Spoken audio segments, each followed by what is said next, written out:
Assalamualaikum warahmatullahi wabarakatuh. Alhamdulillah alladzi hadana li hadza ma kunna linahtadiya laula an hadana Allah.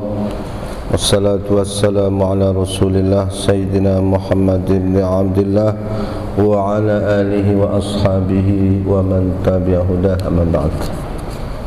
Al-Muhtarimin, para sahabat yang saya hormati, Pak Haji Samsuar, para sepuh, para remaja, para ibu, hadirin hadirat yang mudah-mudahan semuanya adalah orang-orang yang dicintai dan diridai oleh Allah Subhanahu wa taala.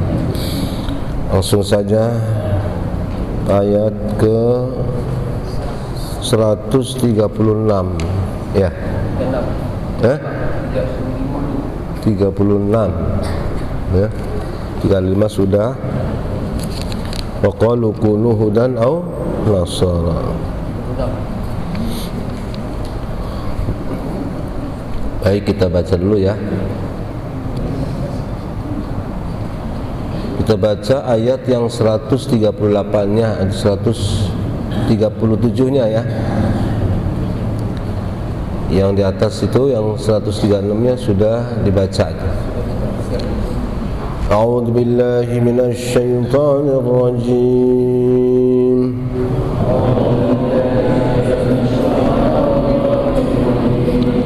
Bismillahirrahmanirrahim.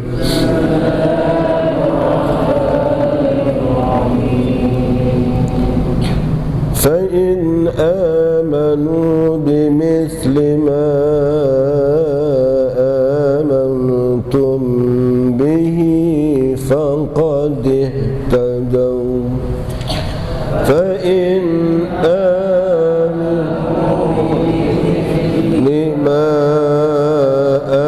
amantum bihi faqad ihtadaw. Wa in tawallaw fa innama hum fi shiqaq.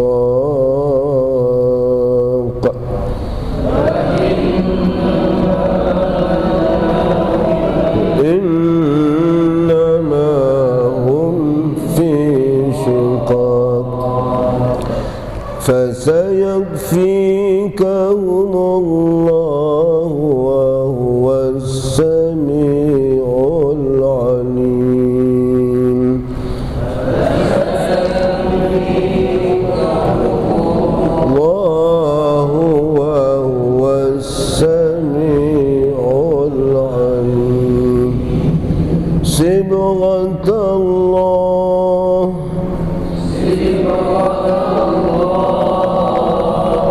wa man ahsanu minallahi sibghah.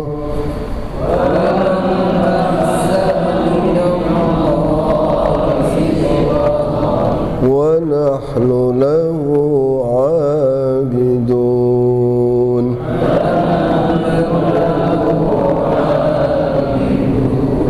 Baik, terjemahkan dari ayat 135 ya. 136. Qulu amanna. 136-nya dibaca. Iya. Aku berlindung dari godaan syaitan yang terkutuk dengan menyebut nama Allah yang Maha Pengasih lagi Maha Penyayang. Al-Baqarah ayat 136. Katakanlah, kami beriman kepada Allah dan kepada apa yang diturunkan kepada kami dan kepada apa yang diturunkan kepada Ibrahim, Ismail, Ishak, Yakub dan anak cucunya, dan kepada apa yang diberikan kepada Musa dan Isa, serta kepada apa yang diberikan kepada nabi-nabi dari Tuhan mereka. Kami tidak membeda-bedakan seorang pun di antara mereka, dan kami berserah diri kepadanya. Al-Baqarah 137. Maka jika mereka telah beriman sebagaimana yang kamu imani, sungguh mereka telah mendapat petunjuk. Tetapi jika mereka berpaling, sesungguhnya mereka berada dalam permusuhan denganmu. maka Allah mencukupkan engkau Muhammad terhadap mereka dengan pertolongannya, dan Dia Maha mendengar, Maha mengetahui. 138. Si begah Allah, siapa yang lebih baik si begahnya daripada Allah, dan kepadanya kami menyembah. Maha benar Allah dengan segala firman. Ya, makasih. Qulu amanna billah. Katakanlah kami beriman kepada Allah. Ini harus menjadi prinsip dalam hidup. Karena dalam hidup ini banyak agama, banyak aliran, banyak ajaran. Mereka juga mengundang, mengajak, memanggil. Kan begitu kan? Seperti yang kita sampaikan. Jadi semuanya ingin mengundang. Orang Yahudi ingin mengajak supaya jadi Yahudi, orang Nasrani juga mengajak agar orang-orang menjadi Nasrani. Komunisnya juga begitu. Semua dalam perjalanan hidup ini banyak panggilan, banyak undangan, ya, banyak ajakan dengan berbagai macam cara, dengan berbagai macam janji. Ini yang harus kita sadari, ya. Setan juga mengajak, ya. Semuanya mengajak. Disitulah kemudian kita harus mempunyai satu prinsip. Qulu amanna billah. Katakan bahwa kami tetap beriman kepada Allah Subhanahu wa ta'ala. Ini menjadi prinsip terus tanamkan, ya. Beriman kepada Allah berarti kita harus mentaati, kita harus tunduk patuh kepada apa juga yang Allah berikan, yang Allah ajarkan, yang Allah dakwahkan, ya.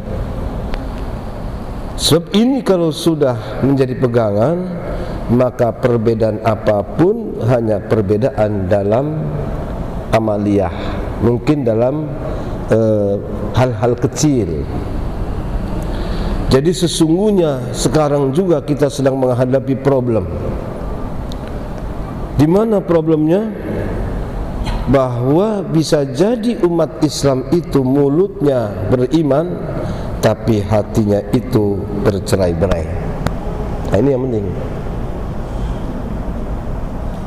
Maka kata Ali karramallahu wajhah, wada'uka fika wala tashkur. Sesungguhnya persoalan yang sedang dihadapi oleh umat Islam itu, penyakitnya yang paling besar, yang paling banyak itu ada dari diri sendiri. Dari luar mah ya nggak seberapa. Yang paling berat adalah penyakit yang ada pada diri sendiri.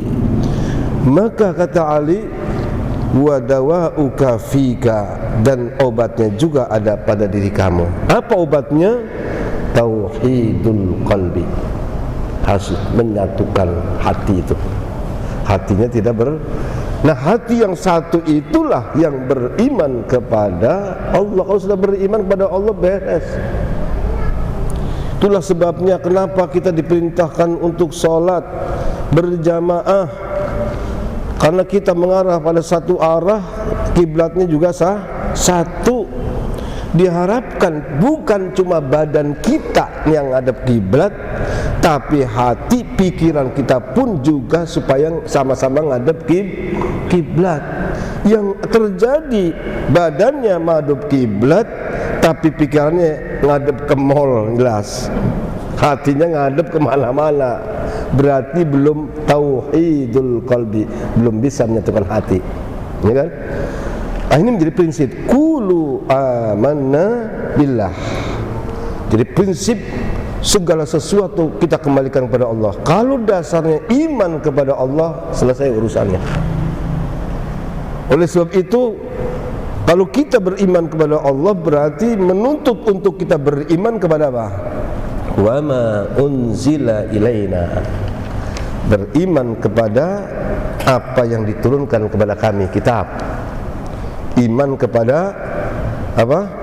Kitab Al-Quran, wa ma unzila ila Ibrahim, dan juga apa yang pernah diturunkan kepada Ibrahim, kepada Ismail, kepada Ishak, kepada Yakub. Lah mereka itu orang-orang Yahudi semua, ya. Wal asbad, dan anak cucunya. Wa ma utiya Musa, dan juga apa yang diberikan kepada Nabi Musa, yaitu Taurat. Wa Isa, dan juga diberikan kepada Isa. Itu harus kita imani. Semua itu kata sini, wa ma utiyan nabiyuna min rabbihim, dan semua yang diberikan oleh Allah kepada para nabi. Nabi itu jumlahnya berapa? Sekali lagi, nabi jumlahnya berapa? Nabi jumlahnya berapa? 124.000. 124 nabi, banyak benar, kan? Lebih banyak yang tidak diceritakan daripada yang diceritakan. Itu jangan nggak banyak. Tapi kalau Rasul jumlahnya berapa? 313 jumlah Rasul. Sementara yang disebutkan dalam Al-Quran, Nabi atau Rasul itu 25, dari Nabi Adam sampai pada Nabi Muhammad sallallahu alaihi wasallam. Jadi kalau memang itu Nabi, kalau itu Rasul, maka kami beriman kepada mereka karena mereka adalah utusan Allah. Berarti apa? Di sini disimpulkan, la nufarriqu baina ahadin minhum. Kami tidak beda-bedakan di antara para nabi, para rasul, karena semuanya adalah utusan Allah Subhanahu wa ta'ala. Sementara orang Yahudi beriman kepada Nabi Musa, tapi tidak beriman kepada Nabi Isa. Orang-orang Nasrani percaya kepada Nabi Isa, tidak percaya kepada Nabi Muhammad. Jadi sesuai selera mereka. Ini bisa terjadi. Oleh sebab itu kalau orang Thariqah, ini beda. Kalau orang-orang Thariqah, para aulia, walaupun ada Thariqah macam-macam, ada Thariqah Tijaniyah, ada Thariqah Qadiriyah Naqsabandiyah, ada Thariqah Qadiriyah Khalidiyah, ada Thariqah Rifaiyah, ada Thariqah Alawiyah, ada Thariqah Satoriyah. Thariqah semuanya yang luar biasa, bahwa para mursyid orang-orang Thariqah itu bukan saling mencela kepada satu sama lain, tapi yang ada saling memuji. Hebat. Lain kalau orang ahli fikih, ya kan? Mesti satu sama lain saling menyerang. Lu salah lo, kan begitu kan? Nah bedanya. Jadi kembali lagi, karena iman itu masalah hati, dalam hati, begitu pula ketika kita bisa menjadikan atau menyatukan hati kita, maka semuanya itu di hadapan Allah adalah sama. Mereka adalah sama-sama Rasul, tidak membeda-bedakan. Ini kadang-kadang juga kita suka terbawa harus begitu. Kadang-kadang antara ustadz dengan ustadz yang lain juga beda. Kan ustadz yang begini, ya, dibela-belain yang begini. Akhirnya yang berantem siapa?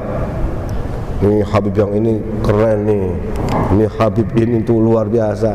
Jangan, mereka tuh sama, ya kan? Kalau kita cinta kepada Habib Rizik, cinta juga kepada Habib yang lain, cinta kepada ulama, cinta kepada yang lain, itu baru benar. Tapi ketika kita sudah beda-bedakan, berarti ada apa-apa dalam hati kita, itu nggak beres. Itu aja udah, ya kan? Oleh karena itu semua harus kita cintai sama, karena mereka adalah itu para habaib keturunan yang harus dicintai. Begitu juga dengan para ulama. Nah, jangan sampai kita ini sekarang mau diadu, ya kan? Oh, ada memang sengaja ada usaha-usaha bagaimana supaya Habib dengan Habib yang satu itu bermusuhan. Ya nggak ada nggak gitu? Ini kelompok Habib ini kelompok ini. Ada begitu. Antara Habib dengan Habib, antara ulama dengan ulama, antara ulama dengan Habib, ustadz dengan, ini memang maunya Yahudi. Oleh sebab itu kita harus punya prinsip tadi penting. Qulu amanna kepada Allah, selesai. Tauhidul qalbi, menyatukan. Itulah yang prinsip yang paling benar dalam ini. Jadi kalau sudah iman kepada Allah, untuk yang lain itu enteng. Jadi yang menjadi pertimbangan, yang menjadi prinsip pegangan kita yaitu Allah itu, ya kan? Jangan cuma gara-gara mungkin karena kita sedang senang ataupun barangkali mungkin dia lebih ini lebih itu, kemudian kita membeda-bedakan, kadang saling menjatuhkan. Inilah penyakit. Maka tadi kata Ali, wada'uka fika wala tashur, sesungguhnya penyakit itu ada pada diri manusia, umat Islam itu sendiri, tapi juga obatnya ada dalam diri. Nah sini masalahnya. Jadi termasuk nih obatnya ini persis, qulu amanna billah wa ma unzila. Oleh sebab itu kita juga harus berani mengatakan bahwa Nabi Isa itu benar, baru wajib. Pengikutnya dulu juga benar. Dulu, ya kan? Ya nggak benar kan sekarang kalau umpamanya yang percaya kepada Nabi Isa nggak percaya kepada Nabi Muhammad, ini masalahnya, ya kan? Tapi ketika kita kembalikan masa dulu, Nabi Isa punya murid, orang-orang yang taat kepada Nabi Isa, mereka juga adalah orang-orang soleh. Karena apa? Taat nurut kepada nabinya. Oleh sebab itu Grand Al-Azhar, ulama-ulama Al-Azhar itu kalau dia datang ke Vatikan, ziarah ke Markus, ke Matius. Karena Matius itu adalah murid-muridnya Nabi Isa yang soleh dulu, ya kan?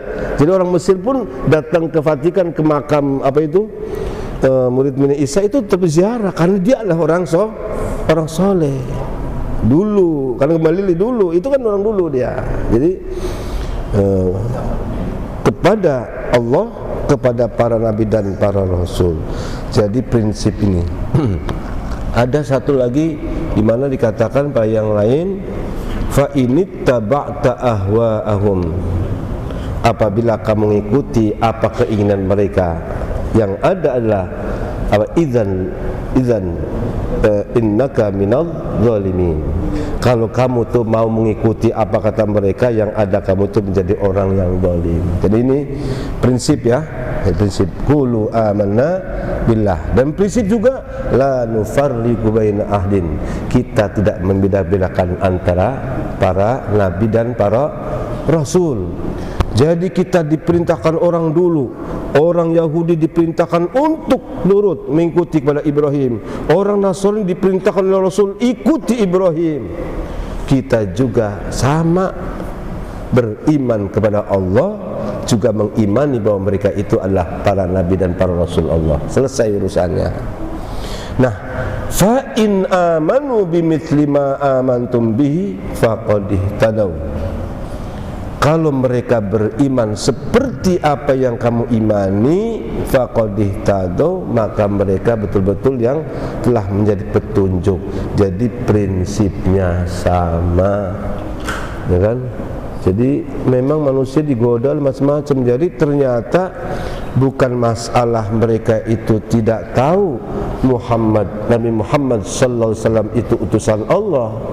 Orang Nasrani itu tahu, orang Yahudi itu tahu benar. Bukan masalahnya mereka tidak tahu, tapi masalahnya adalah iri dengki itu. Ini kadang-kadang kalau sudah penyakit iri sudah susah, ya kan? Yang ada adalah kebencian. Orang kalau iri kan benci kan, betul nggak? Mudah-mudahan tuh orang mampus, mudah-mudahan. Ya ini penyakit nih. Jadi iri, hasadam min indi anfusihim, karena ada rasa dengki dalam dirinya. Bukan tidak mengenal kepada Muhammad, bukan tidak tahu siapa Muhammad, tapi masalahnya adalah karena iri dengki. Itu aja. Itu penyakit, ya. Nah kalau kita terkena penyakit begitu juga kadang lalu itu sama sikapnya akhirnya itu. Maka fa in amanu bimithli ma antum bihi faqad ihtadaw wa in tawallaw fa innama hum fi shiqaq. Kalau mereka berpaling, enggak mau, berarti mereka itu dalam perpecahan, hatinya pecah, hatinya berantakan. Kalau sudah begitu yang adalah permusuhan. fa innahum fi syiqaq, dalam perpecahan terus. Mereka nggak akan pernah menerima. Coba diapa-apain juga susah, orang dengki kok. Maka apa? Di sini kita dapat berita gembira dari Allah. Fa sayakfikahumullah, Allah akan mencukupi kepada engkau hai Muhammad. Allah akan yang turun tangan. Jadi sudah ada jaminan. Dalam surah Al-Hijr ayat 35 kalau tidak salah itu 135, wa kafaina kal mustahziin, kami cukupkan kepadamu terhadap orang-orang yang mengolok-olok kamu, termasuk yang melecehkan. Sebetulnya Allah sudah menjamin, ya kan? Jadi kita bagaimana kalau begitu? Kan Allah sudah menjamin ini. Kita boleh marah apa enggak? Ketika Nabi kita dipelecehkan, boleh marah apa enggak? Bukan boleh lagi, harus. Kalau tidak marah, tidak tersinggung, ini namanya budak gitu orang itu. Itu disebut namanya ghirah.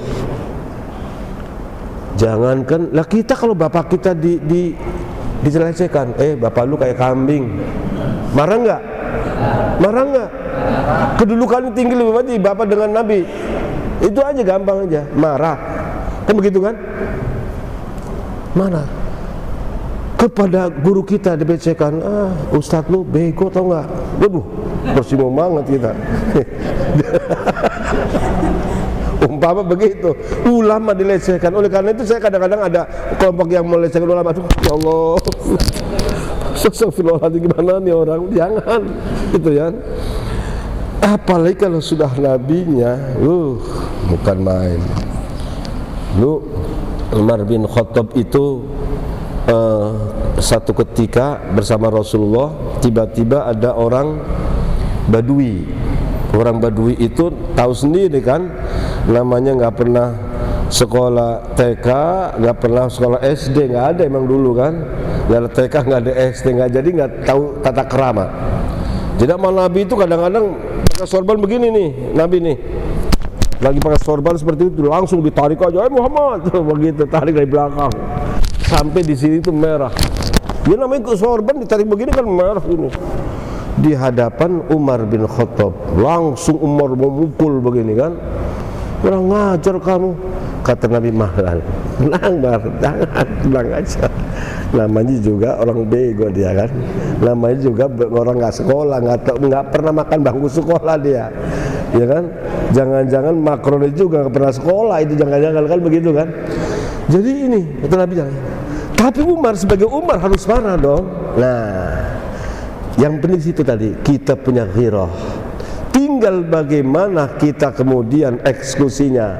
Marah model pada ini nih, bagaimana caranya, kan begitu kan? Jadi kalau marah itu kita juga harus, kata orang sekarang, harus proporsional. Kira-kira kalau kita memboikot produknya apa? Akur? Oke. Saya dalam hati juga pengen begitu, memboikot apa? Memboikot pokoknya produknya, udah hamil-hamil gak usah dibeli, mau kan begitu kan? Udah, akur. Saya juga, tapi kadang-kadang lalu ada muncul begini.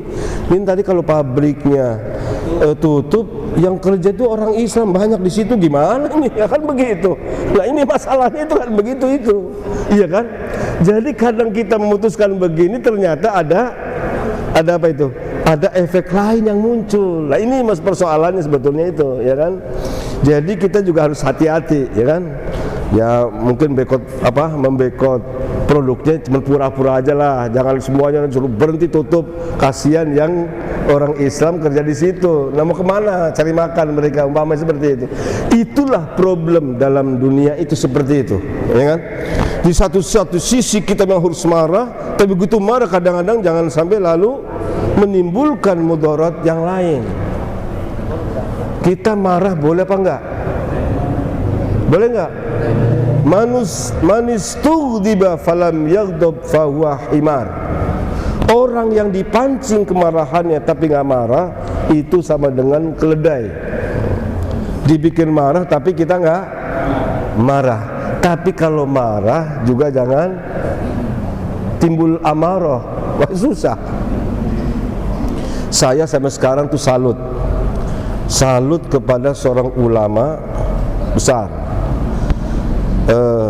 Al-Imam Zarkasi atau Kiai Haji Zarkasi, pendiri pesantren Gontor Ponorogo. Itu kalau saya dimenung apa, beliau itu kalau mau marah itu dipersiapkan dulu. Satu, marahnya begini, ngomongnya begini. Dua, ngomongnya begini, salahnya begini. Yang ketiga, tangannya gua harus begini. Dipersiapkan itu marah. Kayaknya nggak ada tuh kiai yang begitu, nggak ada tuh kayaknya. Ini cuma Kiai Zarkasi Gontor Ponorogo. Jadi mau marah aja tuh dipersiapkan, dikonsep dulu marahnya. Jangan awalnya ngawur, gitu kan? Gitu marah, istri tabokin, momennya kan waduh kacau juga ini kan. Nah, jadi kembali lagi bahwa Allah katakan fasayakfikahumullah. Allah sudah menjamin kepada Nabi, sudah ya, menjamin kepada Nabi Muhammad, wallahu ya'simuka minan nas, ya kan? Allah akan memelihara kamu. Kita tetap menjaga, tapi itu sudah jaminan Allah. Ini untuk Nabi Muhammad sallallahu alaihi wasallam, ya kan? Jadi andai kata, bahkan Allah begini mengatakan, la yadurrukum illa adza. Apakah kepada Nabi Muhammad, apakah kepada kita, la yadurrukum, orang-orang Yahudi atau orang Nasrani, orang-orang kafir tidak akan bisa memberikan mudarat kepada kamu, kecuali gangguan aja sebetulnya, kecuali gangguan-gangguan ya gitu tadi modelnya, ganggu aja, jalan terus aja kita dengan prinsip. Jangan gara-gara gitu akhirnya kita malah kadang kita jalan akhirnya nggak jalan, akhirnya ngurusin begitu meluluan. Itu yang penting ya, jangan sampai kehilangan arah. Tetap perjuangan harus dilaksanakan. Fasayakfikahumullah wa huwas samiul alim. Sibghatallah. Sibghah itu celup. Apa? Kalau apa namanya? Kalau kaos biasanya di apa itu? Di wantek. Jadi sibghah itu wantek. Sibghatallah, wanteknya Allah. Sibghatallah di situ apa? Celup ya. Tadi diterjemahkan nggak? Coba baca lagi ayat 138, coba kembali lagi baca. Sibghah Allah. Siapa yang? Di situ ada terjemahannya nggak sibghah? Sibghah. Sibghah. Ya sibghah terjemahannya apa? Ada dalam kurung? Ada. Apa? Celupan Allah maksudnya adalah agama Allah. Iya, celupan. Berarti apa tadi? Agama Allah. Ya kalau kaos di apa? Di wantek. Jadi sibghatallah, wanteknya Allah ataupun celupannya Allah.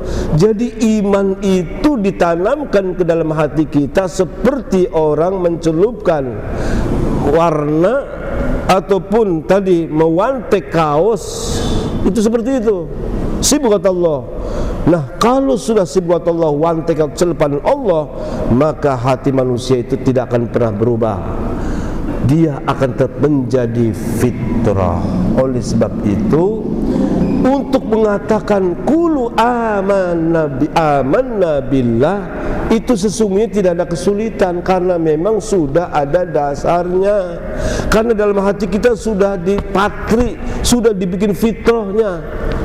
Tapi kalau kemudian mungkin karena banyak cobaan, banyak ujian, banyak fitnah dan sebagainya, maka fitrah itu pun kadang bukannya hilang, tapi semakin redup. Itu nggak bisa dibohongin manusia. Siapapun manusianya, sejahat apapun, pasti dalam hatinya itu ada sinar keimanan sebetulnya. Biasanya itu kalau orang sedang merenung, dia kadang malam dia pikir dia sudah menyakiti fulan, dalam hatinya, ya Allah kok saya masih begini aja. Jangan dikira itu orang jahat begitu, kok saya begini amat, gitu kan. Itu fitrahnya itu begitu redup kecil. Oleh karena itu harus dikembalikan semuanya. Jadi manusia itu sesungguhnya sudah dicelup oleh Allah dengan celup iman kepadanya. Oleh sebab itu kalau diajak untuk beriman sesungguhnya gampang sebetulnya. Sudah ada apa ini? Sudah celupannya. Oleh sebab itu di sinilah kita ini nggak usah lalu gampang frustasi untuk ngajak orang.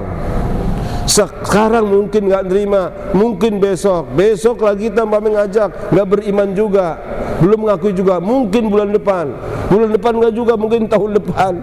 Namanya orang tuh tergantung tadi, sudah ada fitrahnya. Oleh sebab itu ketika berdakwah ini pun harus pandai-pandai membuat satu hal yang menarik, yang membuat itu. Nah itulah di sana kemudian ada yaitu cara mengajak berdakwah, dan sudah caranya seperti itu. Nah ini kalau sudah sibghatullah, bahwa iman dan keyakinan itu adalah fitrah, ya, kesiapan seorang untuk menerima kebenaran-kebenaran. Wa man ahsanu minallahi sibghah, siapa lagi yang lebih baik celupannya daripada Allah Subhanahu wa taala. Wa nahnu lahu abidun. Awas bacanya jangan salah itu, nanti abidin lagi, nanti aduh gak enak juga kitanya. Wa nahnu lahu abidun, dan sungguh kami kepadanya beribadah. Oleh sebab itu ibadah itu juga menjadi fitrah manusia. Coba kira-kira ada orang yang nggak beribadah nggak? Ada nggak? Ada nggak? Salah. Ada nggak yang beribadah? Beribadah itu artinya apa? Beribadah itu apa? Tunduk, nurut, betul. Adakah dalam kehidupan dunia ini orang yang tidak ibadah? Ada nggak? Ditanya bingung ini. Ada nggak? Nggak ada. Semuanya orang beribadah semuanya. Ya kan? Semuanya tunduk. Cuman ada yang tunduk kepada Allah, ada yang tunduk kepada setan, itu masalahnya. Jadi yang satu itu tunduk kepada Allah, yang satu ibadah kepada gandarwo. Jadi semuanya sebenarnya begitu hidup tuh mesti tunduk dia. Itulah fitrah. Ya kan? Makanya di sini katakan wa nahnu lahu abidun. Kami kalau sudah begitu tidak salah menyembah siapa yang kami sembah, karena memang benar itu. Jadi semuanya orang tuh beribadah, paham udah kan? Tunduk. Ada yang tunduk kepada hartanya, ada yang tunduk kepada nafsunya, ada yang tunduk kepada apa? Buta ijonya, ya kan? Jadi semuanya tunduk, semua ibadah. Kita bukan kepada siapa-siapa. Wa nahnu lahu, kita kepada Allah Subhanahu wa taala. Ini saja, mudah-mudahan manfaatnya. Allahul muwaffiq ila aqwamit thariq. Assalamualaikum warahmatullahi wabarakatuh. Mohon Fatihahnya ini wafat siapa? Orang tua dari Bapak Syafi'i, Masya Allah. Terus yang kedua? Enggak, ini orang tua dari Bapak Syafi'i, almarhum Bapak Rusmari bin Matari. Kita doakan mudah-mudahan beliau almarhum Bapak Rusmari bin Matari diampuni dosanya oleh Allah Subhanahu wa taala. Allah terima amal ibadahnya, Allah jadikan lapangkan kuburnya, amin ya rabbal alamin. Al-Fatihah. A'udzubillahi minasyaitonir rajim. Bismillahirrahmanirrahim. Alhamdulillahi rabbil alamin arrahmanir rahim maliki yaumiddin. Iyyaka na'budu wa iyyaka nasta'in. Shiratal mustaqim. Shiratal ladzina an'amta 'alaihim ghairil maghdubi 'alaihim waladdallin. Amin.